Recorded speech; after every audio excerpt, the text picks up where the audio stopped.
আইনমন্ত্রী যখন একজন সন্ত্রাসী হন, তার হাতে বাংলাদেশের আইন নিরাপদ না। তো আমি এটা প্রত্যেকটা জুমায় এক একটা জায়গায় গিয়ে থাকি।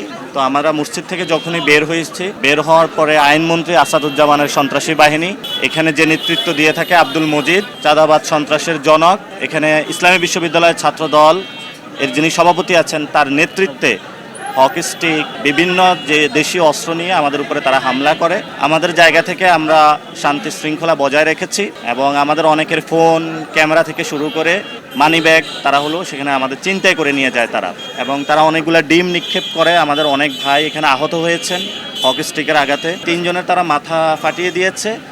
আমরা এটা সুষ্ঠু তদন্ত এবং বিচার চাই। যিনি আইনমন্ত্রী, সেখানে তার এলাকায় যদি এই ধরনের আইন শৃঙ্খলার অবনতি হয়, সেই জায়গা থেকে আমরা মনে করি যে আইনমন্ত্রী তার জায়গায় থাকতে পারে না। ঠিক ঠিক।